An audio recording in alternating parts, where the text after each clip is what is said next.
Vamos para a Bíblia? Quem gosta de Bíblia aí? Você gosta de Bíblia, sim ou não? Porque hoje nós vamos ler Bíblia, viu? O irmãozinho lá atrás ficou até branco quando eu mostrei a quantidade de versículos que a gente vai ler. Eu queria que você abrisse sua Bíblia no livro de João, no Evangelho de João, capítulo 1.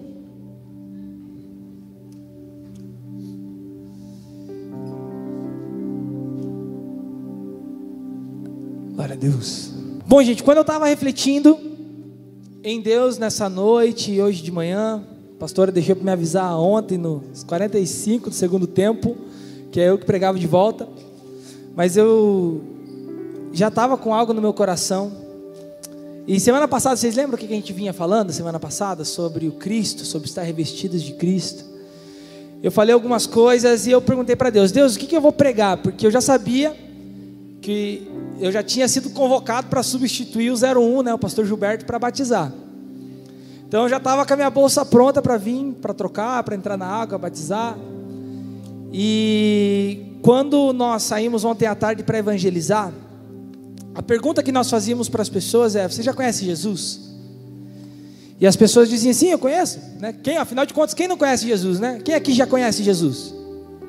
Sabe pelo menos a história deles? Levanta a mão bem alto, quero saber. No Brasil é muito fácil, eu falei ontem no treinamento que no Brasil é fácil falar de Jesus, porque todo mundo conhece a história. Mas eu voltava a pergunta e perguntava: mas você conhece a história de Jesus, ou você conhece o Jesus da história? E ali a pessoa ficava na dúvida: ué, não é a mesma pessoa? É exatamente a mesma pessoa, só que a diferença é que a história de Jesus parece um personagem que fez uma coisa muito boa, que salvou a humanidade de um perigo, né, de algo que poderia condená-la eternamente. É como um super-herói de quadrinhos. Mas o Jesus da história, ele não é só aquela pessoa que a gente leu na história, mas é alguém que vive até os dias de hoje, está preocupado com a gente, com o nosso corpo, com o nosso ser, com a nossa vida. Ele se preocupa com as nossas ansiedades, ele se preocupa em nos presentear, em dar milagres para nós, em abençoar a nossa casa, em se relacionar conosco. E é esse Jesus que o Senhor Deus me mandou falar hoje, falar sobre esse Jesus, o Jesus da Bíblia, o Jesus que está vivo, o Jesus verdadeiro, a mensagem central da Bíblia. A mensagem central da Bíblia, para quem não sabe, é a redenção que foi feita em Jesus Cristo. E eu quero ler aqui com vocês, eu quero que vocês acompanhem comigo lá, João capítulo 1, nós vamos ler do 1 até o 5. No princípio era o verbo, e o verbo estava com Deus, e o verbo era?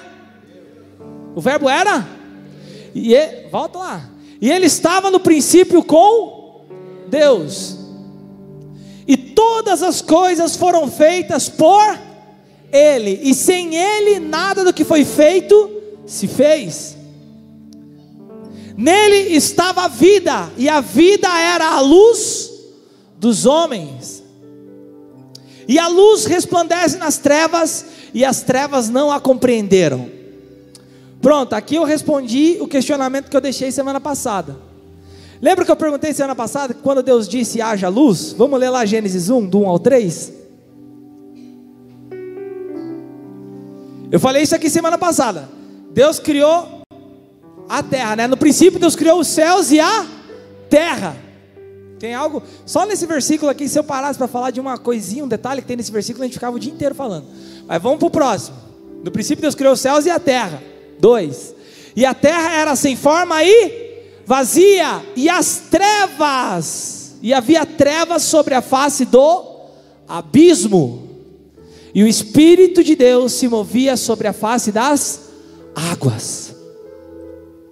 E disse Deus: haja luz. E houve luz. E ali o texto vai continuar dizendo que Deus viu que a luz era boa, e houve separação entre luz e trevas. Mas ali, quando a gente olha no versículo anterior, no versículo 2, ele diz que as trevas estavam sobre a face do abismo. E ali no versículo 3, Deus disse: haja luz. E foi no dia 1 que Deus separou as trevas da luz e separou o dia da noite. Só que foi só no dia 4 que Deus criou o sol.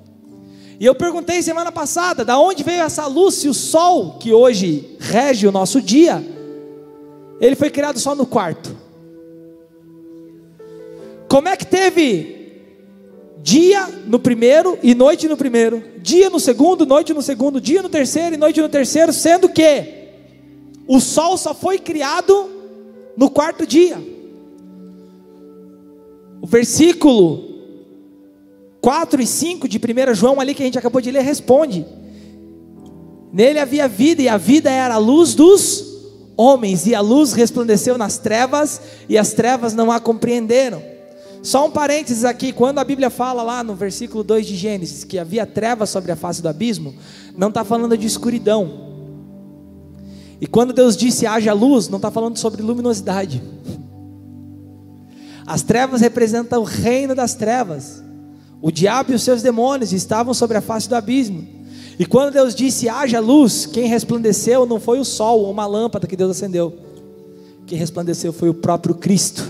E o versículo 5 de João diz que as trevas não a compreenderam, ou seja, Jesus foi uma surpresa. O diabo não imaginava que havia uma luz tão poderosa, capaz de tantas coisas escondidas em Deus. O livro de Colossenses diz que Jesus é o mistério escondido de Deus. Então ali na criação já começa o princípio da derrota do reino das trevas, que Deus pega eles de surpresa, mas Deus nunca é surpreendido. Você pode dar um glória a Deus aí? Fala glória a Deus. Fala assim: Deus nunca é surpreendido. Sabe o que eu quero dizer com isso? Que sabe aquela situação que você não esperava que chegou na tua casa? Aquele problema que você não imaginava que entrou aí no teu lar? Aquela dificuldade que você às vezes não vê solução? Deus, Ele já sabia disso, e Ele tem a solução, e ela está chegando na tua vida hoje, em nome de Jesus, porque Deus não é surpreendido, na verdade é Deus que surpreende. Quem aqui já foi surpreendido por Deus aí? Quem já recebeu coisas que nem imaginava que merecia? Presentes, milagres extraordinários. Deus, Ele está aqui para te surpreender hoje. Dá um glória a Deus aí. Vamos voltar para o capítulo 1 de João, nós vamos ler agora do 9 até o 14.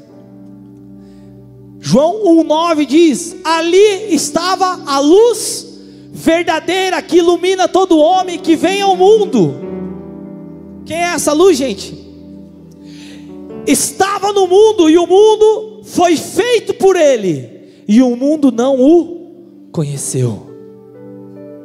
Veio para o que era seu, e os seus não o receberam. Mas a todos quantos o receberam, deu-lhes o poder de serem feitos, lê bem alto aí, filhos de Deus, aos que creem no seu nome. Segue. Os quais não nasceram do sangue, nem da vontade da carne, e nem da vontade do homem, mas de Deus. E o verbo se fez carne e habitou entre nós, e vimos a sua glória, como a glória do unigênito do Pai, cheio de graça e de verdade. Então, o capítulo 1 de João, ele é um paralelo com o que acontece em Gênesis, do 1 até o 3. Ele é um paralelo que vai acontecendo ali. Então, lá em Gênesis, Deus diz, Ele usa a palavra, e Ele fala, haja luz, e houve luz. E Ele disse que separem as águas, e as águas se separavam. Ele usa a palavra e diz que produz então a terra seca e toda a vegetação, e a terra seca produz a vegetação. E Ele diz que haja os sol, a lua e as estrelas e todos os luminares, e houve o sol, a lua, as estrelas e todos os luminares, os planetas, o universo. Então Ele diz o quê? Que as águas produzam as aves do céu e os peixes que nadam, né, das águas. E então que os animais no sexto dia brotem da terra, que a terra produza animais, cada um segundo a sua espécie, que andam e se rastejam sobre a terra. E por último, a palavra de Deus diz que Ele formou o homem, a sua imagem e a sua semelhança. E o projeto de Deus era tão lindo, que Ele forma o homem, Ele sopra de dentro dele mesmo sobre as narinas do homem, e o homem se torna a alma vivente. Foi do sopro de Deus que o homem foi feito, porque até então, antes que Deus soprasse sobre as suas narinas, o homem era apenas um bonequinho de barro, sem vida. Ele passa a se tornar alma vivente quando ele respira o fôlego que vem da onde, gente? Foi do ar que veio, soprou um vento do norte e ali o homem se tornou uma vivente? Da onde que o homem recebeu o fôlego da vida? Do próprio Deus. E a partir de então começa um plano perfeito. A palavra de Deus diz que Deus fez a terra para o homem. Mas além de ter feito a terra, toda a vegetação, todas as árvores frutíferas, todos os animais do campo, as espécies de animais, os insetos, tudo isso para o homem governar. A palavra de Deus diz que ainda mais Deus planta um jardim. Era a função do homem, se você ler desde o princípio, arar, cuidar da terra, para que a terra produzisse. Mas antes do homem ser colocado na terra, a palavra de Deus diz que o próprio Deus, ele planta um jardim. Você imagina como era o jardim de Deus? Quem já viu jardins bonitos aí por aí? Já viu? Tem cada jardim, né, fabuloso. Você vai ver os castelos, né, eles fazem aquele paisagismo, é tão lindo. Imagina como era o jardim que Deus plantou. Se tudo que Deus faz é perfeito, imagina como era o jardim de Deus. As árvores, os passarinhos, os animais em comunhão naquele lugar. E quando Deus planta o jardim, ele denomina esse jardim Éden. E ali ele insere o homem no Éden. Sabe o que significa Éden? Só para dar um parênteses aqui. Éden significa lugar de presença. Ou seja, o projeto de Deus era perfeito, que o homem que foi criado dele, de dentro dele, que recebeu o sopro da vida do próprio Deus, vivesse no lugar que era o lugar da presença de Deus. E ali Deus foi colocado. Adão e toda a humanidade foi colocada no Éden, para viver no Éden eternamente. Afinal de contas, no Éden existia uma árvore no centro do jardim, que era a árvore da vida. E enquanto o homem se alimentasse dessa árvore da vida, ele não conheceria a morte. Mas no dia que ele comesse do fruto do conhecimento do bem e do mal, aí certamente morreria. Agora diz uma coisa: se o plano de Deus era perfeito, por que é que Deus deu uma chance para o homem estragar tudo?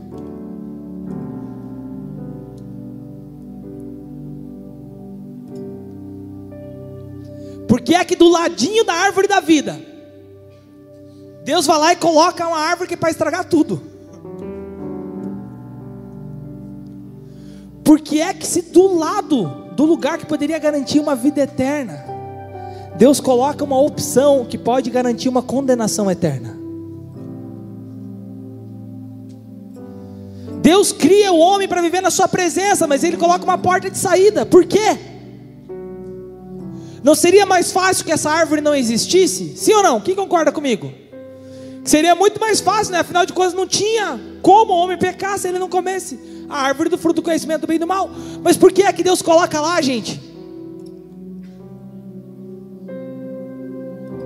Deus, ele coloca essa árvore lá por dois motivos. Deus não quer ninguém obrigado na sua presença. Deus não vai obrigar ninguém a entrar no céu.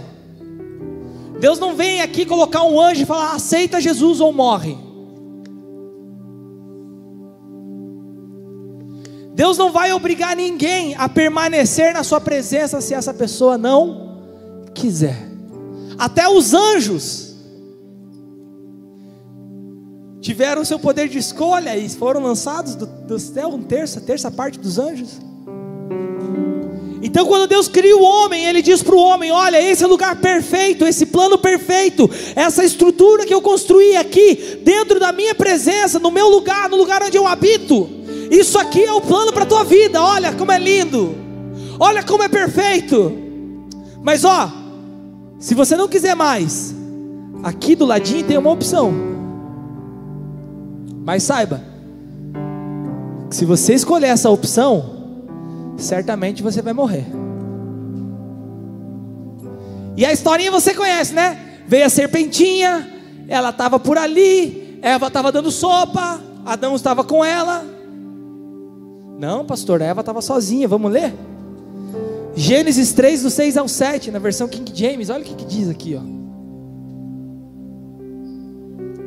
Quando a mulher observou que a árvore realmente parecia agradável ao paladar e muito atraente aos olhos e, além de tudo, desejável dela para se obter sagacidade, tomou do seu fruto, comeu-o e deu ao seu marido, que estava onde?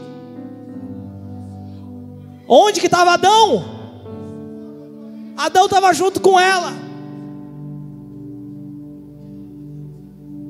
Então eu posso dizer que o primeiro pecado não foi de Eva, foi de Adão, porque Adão foi omisso. A ordem de Deus foi: Adão, não coma do fruto, Adão, não faça isso, se você fizer isso você vai morrer. Mas Adão, vendo Eva sendo persuadida pela serpente, se calou. Eu quero dar um alerta para os homens aqui: quando você se cala, a destruição vem para o teu lar. Sabe, pai, quando você vê teu filho fazendo uma coisinha que você acha meio errada e você fica quieto, você está comprando a condenação do teu filho. Pai, quando teu filho fala: hoje eu não estou a fim de vir na igreja, e você deixa de boa, você está garantindo uma eternidade longe de Jesus para ele. Ah, pastor, eu não posso obrigar ele a vir na igreja. Então se ele falar assim: não quero mais tomar banho, você vai deixar? Não vou nunca mais escovar os dentes, você vai permitir que ele não escove os dentes? Que pai aqui vai permitir que o filho não escove os dentes? Não quero mais ir para a escola, não vou estudar, você é analfabeto, você vai deixar? Por que que para conhecer a Deus você dá opção para ele? Para estar na presença, no lugar onde ele precisa estar. Afinal de contas, o mundo lá fora está um mar de rosas, né? Tem pouco jovem adolescente morrendo na droga, né? Tem pouca menina engravidando antes dos 13, né? Na prostituição, por causa de baile, de dança, de músicas.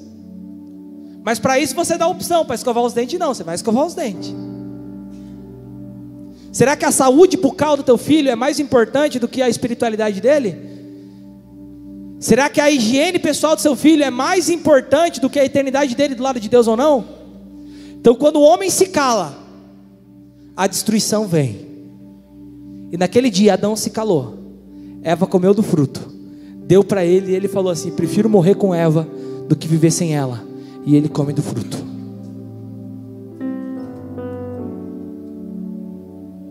Isso acontece até os dias de hoje. Eu não vou me ater nisso aqui, mas eu quero que você entenda: o plano de Deus, nesse momento, Deus foi surpreendido. Foi ou não?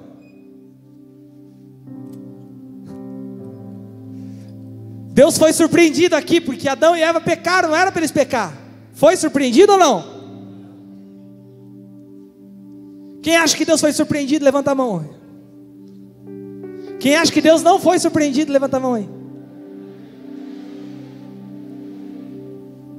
As outras pessoas preferem ver o final da história para opinar, né? Prefiro saber de você, pastor. Me diga você.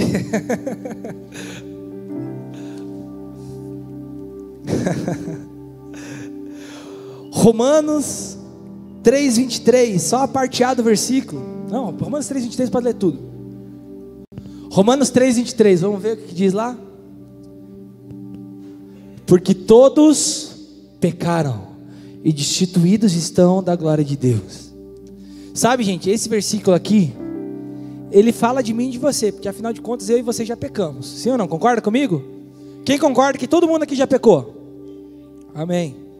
Quem aqui nunca pecou, levanta a mão. Quero te conhecer, o novo Messias, né? A verdade é que todos nós pecamos. Esse versículo fala da gente, mas aqui esse versículo ele está referenciando o Éden. Porque em Adão habitava toda a humanidade. A semente da humanidade estava dentro de Adão. Quando Deus cria Adão, Adão significa humanidade. Quando Deus cria Adão, Ele não cria um homem, Ele cria todos nós. Afinal de contas, você vai ver na Bíblia por diversas vezes: eu te escolhi antes da fundação do mundo. Porque Deus te elegeu antes da fundação do mundo, para que você seja santo, irrepreensível em amor. Ou seja, no momento em que Deus estava formando ali Adão, o bonequinho de barro, Ele também já estava gerando dentro dele cada um de nós.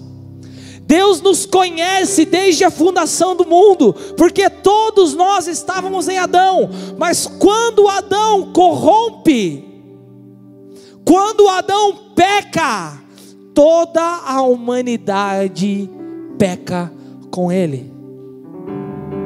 É isso que eles chamam de pecado original, a raiz do pecado que fica dentro de nós. Você não ensina uma criança a bater na cara de alguém, mas quem aqui, pai e mãe, já viu o seu filho crescendo? Você nunca ensinou ele deu um tapinha na cara de alguém. Às vezes inconsciente, ele pega e ele reage com maldade, por quê? Porque a raiz do pecado já está na humanidade desde o nascimento, por conta do pecado de Adão. Então quando ele fala todos pecaram e destituídos estão na glória de Deus, o versículo está dizendo aqui, que todos pecaram porque Adão pecou. Olha lá o que diz Romanos 5,12. Sempre que você lê um versículo, você já deixa o outro na mão. Portanto, como por um homem entrou o pecado no mundo, e pelo pecado a morte, assim também a morte passou a todos os homens, por isso todos pecaram. Então por que é que todos pecaram? Porque por um único homem, por Adão, entrou a morte e o pecado, e a partir disso todo mundo pecou. E o pecado, eu falei semana passada, nos separa de Deus. O pecado é o que nos desliga de Deus. Lembra que eu disse no início da mensagem que o homem, antes de receber o fôlego da vida de Deus, ele só era um bonequinho de barro? O que eu quero dizer com isso? Que a fonte que dava vida ao homem era o próprio Deus. Quando o homem peca, há uma separação entre o homem e Deus. E nesse momento, ainda que respire, o homem está morto. Vem cá, Kate. Vem cá, Johnny. Fica mais para trás aqui, irmão. Isso. Aqui. Esse aqui é Adão. Eu escolhi um Adão que é mais parecido com todos nós, né? Um voluminho, né? Deus fez com generosidade Adão. Vem cá, Deus aqui. Deus também não é muito malhado também, não. Fica cá. Põe as duas mãos no ombro dele. A Bíblia diz que nós somos imagens e semelhanças de Deus aí, ó. Eu falo, né, mas ó. Então aqui estava Adão no Éden. Adão vivia eternamente porque a fonte de vida dele estava conectada a ele. Então caminha por aí, Adão. Então aonde Adão caminhava, Deus estava com ele. Por quê? Porque ele respirava da fonte da vida. Por isso Adão não envelhecia, por isso Adão não morria, por isso Adão não havia doença, por isso que Adão não sentia dor, por isso que não havia sofrimento, por isso que quando Adão comia lá certa fruta não dava gases em Adão. Que era perfeito. Mas um dia Adão, ele tem uma atitude de comer o fruto. E no momento em que ele come do fruto, a fonte da vida de Adão é desligada dele. E a partir de então o homem começa a andar sozinho. E aí ele tem que lavrar a terra. Aí a terra gera espinhos. Pode caminhar, Adão. Aí ele começa a sentir dor. Aí vem as doenças. Aí o sol começa a queimar a sua pele. Começa a dar câncer de pele. E aí já o alimento que ele come já não faz bem para o seu ser. E ele começa a sofrer. Assim também com a mulher. Então olha como eles pararam agora. Fica aí, onde você parou? Virado para a igreja lá. Ali estava o homem em pecado. Ele respira, mas a fonte que dá vida para ele não está nele. Então ele está morto. O homem caminha, mas está morto. Romanos 6:23, a parte A do versículo diz o quê? Porque o salário do pecado é a morte. Para aí, não para. Isso, fica aí. O salário do pecado é a morte. Então por causa do pecado, Essa morte aqui, ó, não a morte que a gente tem de parar de respirar, de ir ser sepultado, mas essa morte, a separação entre o homem e Deus, é o resultado, o salário, a recompensa do pecado. Todas as vezes que pecamos, há uma separação entre nós e o nosso Deus, e isso é morte. O problema é que o homem em pecado não consegue voltar a se conectar em Deus sozinho.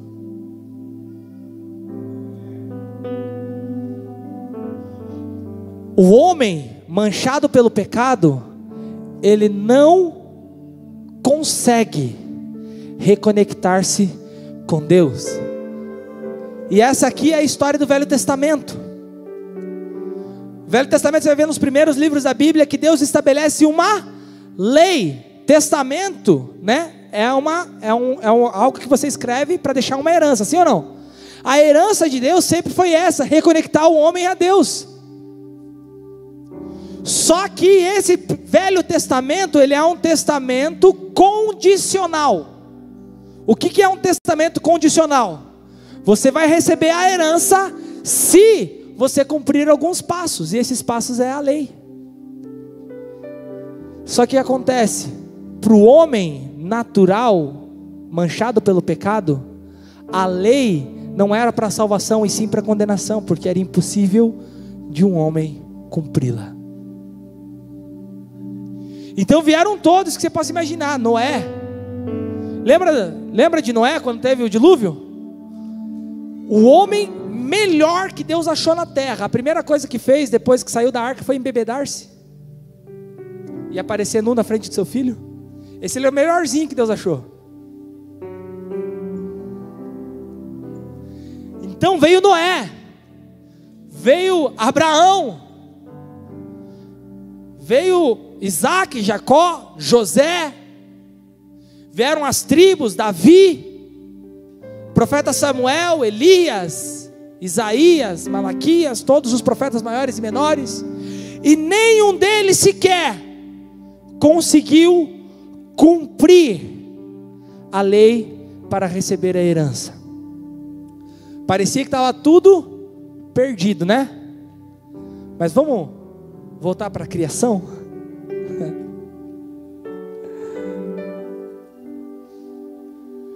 Vamos voltar um pouquinho para a criação?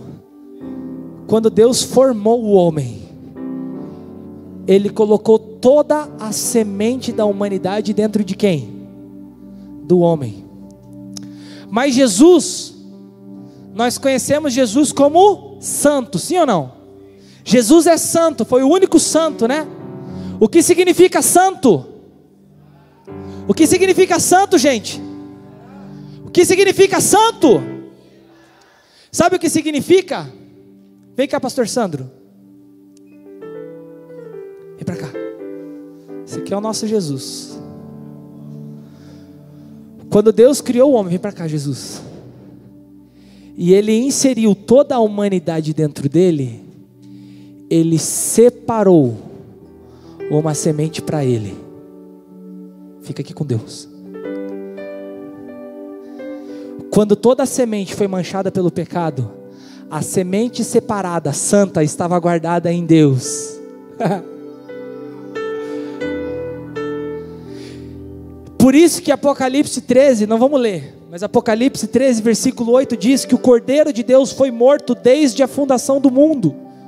Sabe por quê? O Cordeiro de Deus, que é Jesus Cristo, Ele não foi lançado aqui dentro para viver uma morte eterna. Ele foi retirado daqui, guardado em Deus, para que no dia oportuno, no cumprimento dos tempos, Ele viesse a nascer de Maria, uma mulher virgem, para que Ele nascesse sem mancha.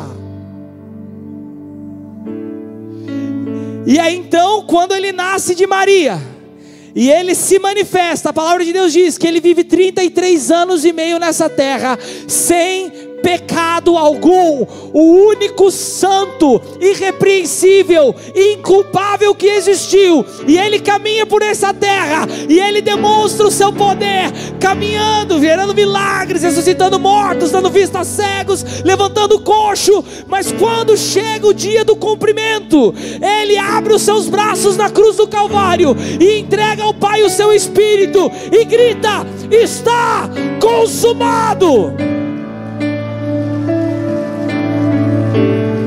Abre os braços aí, pastor.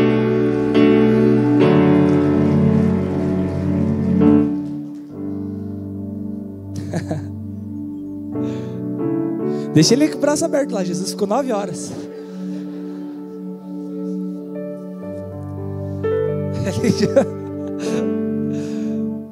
Se o braço começar a pesar, irmão, é porque nos braços de Jesus estava todo pecado. Vai pesando o braço, vai cansando. Já vou liberar você, pastor. Fica os 3 aí de pé. Então aqui, ó, antes de que Deus soprasse o fôlego da vida em Adão, Ele separa Jesus. E nesse dia, antes da fundação do mundo, Jesus Cristo decidiu que morreria por nós. O Cordeiro de Deus não morreu há 2000 anos atrás. Foi desde que o mundo foi fundado. Porque lembra que semana passada eu disse que Deus é onisciente, que Deus sabe de tudo? Sim ou não? Será que Deus foi pego de surpresa quando Adão pecou? Não. Ele já sabia que Adão ia pecar, então Ele colocou um antídoto. E o sacrifício de Jesus, Ele fez isso aqui, ó. Reconectou esse braço aqui. O homem com Deus.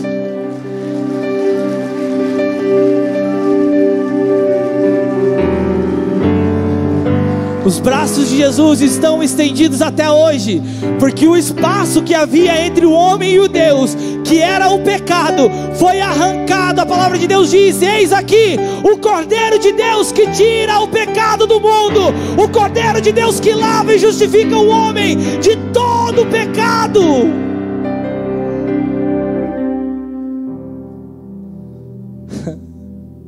Essa é a obra redentora de Jesus. Romanos 5. Não, João 3,16, vamos ler primeiro.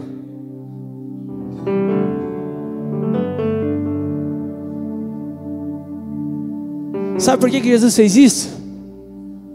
Porque Deus amou o mundo de tal maneira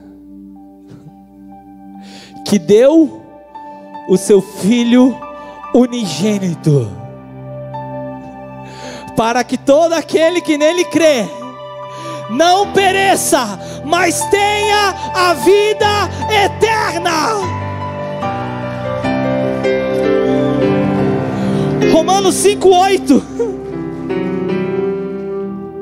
está na Bíblia. Romanos 5,8. O que diz em Romanos 5,8? Mas Deus prova o seu amor para conosco, em que Cristo Jesus morreu por nós, sendo nós ainda pecadores. Sabe o que isso significa? Que você não precisa fazer nada para impressionar Deus para que Ele te ame. Colossenses 2,13. Sabe quando é que Deus te ama? Quando que Deus te amou? E quando vós estáveis mortos nos pecados e na incircuncisão da vossa carne, vos vivificou juntamente com Ele, perdoando-vos todas as ofensas, havendo riscado a cédula que era contrária nas suas ordenanças, o qual de maneira alguma nos era contrária, e atirou do meio de nós, cravando-a na cruz. Isso significa que o sacrifício de Jesus não foi pela nossa melhor versão, foi pelo dia que nós pecamos mais. Deus nos amou, não porque a gente faz boas coisas.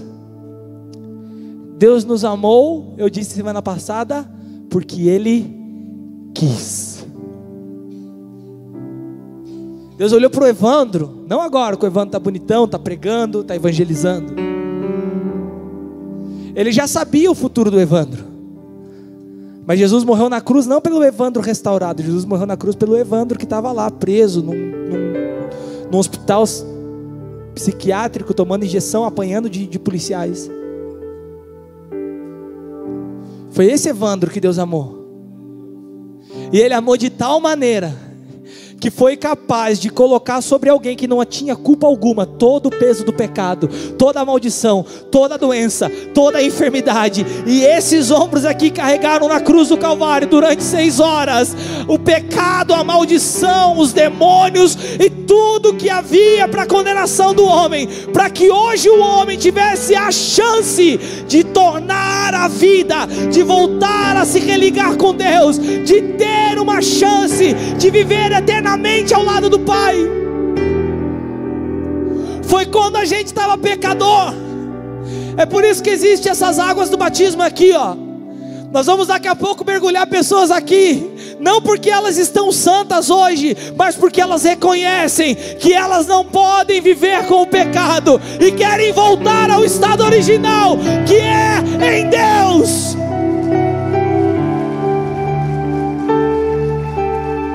Por isso eu quero dizer e agora quebrar qualquer argumento contra o batismo. Algumas pessoas dizem: eu não estou preparada para o batismo. Então quem é que está?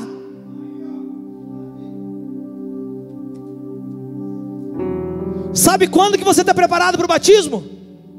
Quando a tua vida está cheia de pecado, quando você não consegue mais parar de fazer o mal, quando a maldade que você não quer, você não consegue, aí você está pronto para se batizar.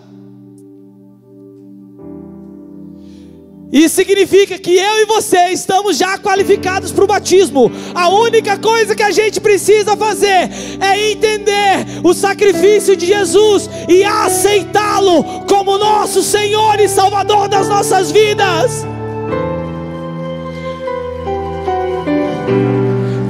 Vem cá, tio Marcos, vem cá, Anselmo, vem cá, pastor João, vem cá. Senta aqui, Jesus, fica aqui do ladinho um pouquinho. Vem cá.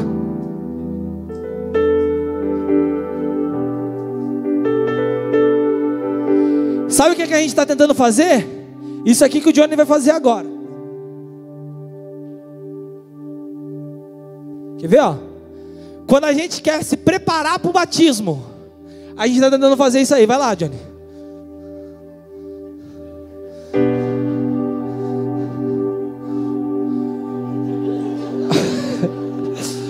O Johnny sozinho consegue se religar a Deus? Aí quem fica lá, empurra lá, não cansa. Aí que entra Jesus. Jesus, ele arranca todo o pecado, ele arranca toda a maldição, ele arranca toda a iniquidade, e ele devolve o homem até Deus. Então não é pelo esforço do homem, não foi porque o homem correu com muita força em direção até Deus, mas porque Jesus abriu seus braços na cruz e derramou seu sangue. Só isso, só. Então por que a gente está tentando com as nossas forças até o dia de hoje se tornar melhores pessoas, sendo que o único que pode nos limpar da iniquidade, do pecado, da maldição é Jesus Cristo, e Ele está aqui hoje. Obrigado aos atores. Atenção, Globo. Eles vão lá para converter, representar Jesus, falar da salvação e rede nacional. Efésios 2, o 4 e o 5. Vamos ler na King James esse. Põe na King James. No entanto, Deus, que é rico em misericórdia, por meio do seu grande amor com que nos amou, deu-nos a vida com Cristo, estando nós ainda mortos nos nossos pecados. Portanto, pela graça sois salvos. Sabe o que significa graça? Favor que não merecemos. Eu e você, sabe o que a gente merece? A morte eterna. Mas graças a Deus, que não é pelo nosso merecimento, e sim pela graça do Senhor Jesus, que nos deu a chance de voltar a nos religar com Deus. Romanos 8, 31. Vamos ler do 31 até o 39. Olha que lindo esse texto.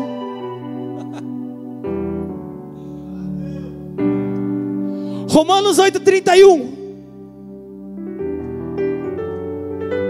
Esse pode pôr na fiel.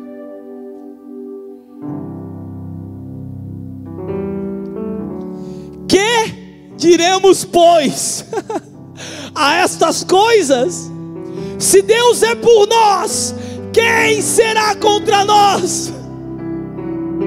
Aquele que nem mesmo ao seu próprio filho poupou, antes o entregou por amor de nós, como não nos dará também com ele todas as coisas?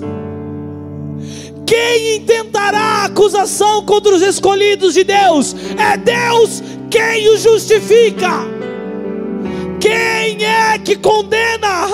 Pois é Cristo quem morreu, ou antes quem ressuscitou dentre os mortos, o qual está à direita de Deus e também intercede por nós. Quem nos separará do amor de Cristo? A tribulação ou a angústia? Ou a perseguição? Ou a fome, ou a nudez? Ou o perigo, ou a espada? Como está escrito, por amor de ti somos entregues à morte todos os dias, somos reputados como ovelhas para o matadouro. Mas em todas estas coisas somos mais que vencedores por aquele que nos amou.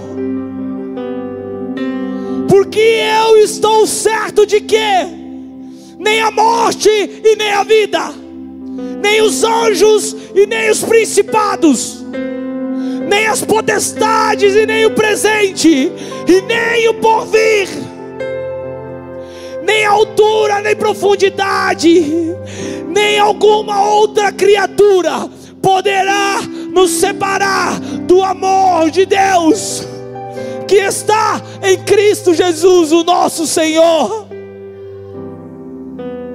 Nada pode nos separar de Cristo,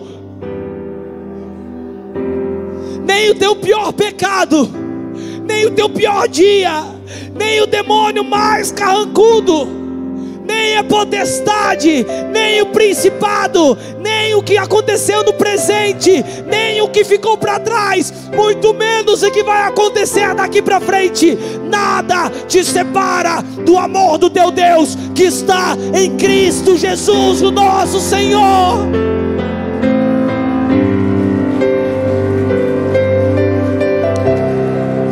Romanos 5,15, do 15 ao 21.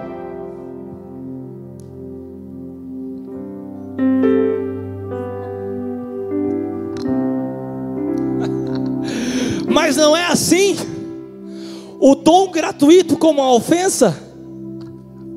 Porque se pela ofensa de um morreram muitos, muito mais a graça de Deus e o dom pela graça de que um só homem, Jesus Cristo, abundou sobre muitos. E não foi assim o dom como a ofensa, por um só que pecou, porque o juízo veio de uma só ofensa, na verdade, para a condenação, mas o dom gratuito veio de muitas ofensas para a justificação. Porque se pela ofensa de um só a morte reinou por esse, muito mais os que recebem a abundância da graça e o dom da justiça reinarão em vida por um só, Jesus Cristo. Pois assim como por um só a ofensa veio, o juízo sobre todos os homens para condenação, assim também, por um só ato de justiça, veio a graça sobre todos os homens para a justificação de vida. Porque como pela desobediência de um só homem, muitos foram feitos pecadores, assim pela obediência de um, muitos serão feitos justos. Veio porém a lei para que a ofensa abundasse, mas onde abundou o pecado, superabundou a graça, para que assim como o pecado reinou na morte, também a graça reinasse pela justiça para a vida eterna, por Jesus Cristo, o nosso Senhor. E eu quero finalizar com Romanos 8:1.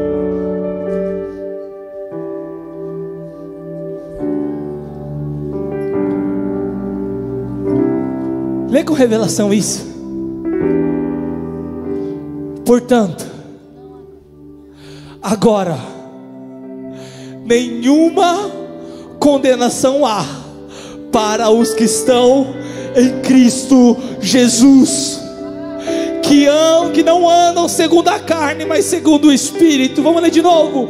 Portanto, agora nenhuma condenação há para os que estão em Cristo Jesus. Nenhuma condenação há para quem está em Cristo Jesus. Não existe condenação, não existe pecado, nada que te possa separar do Deus, o teu Criador.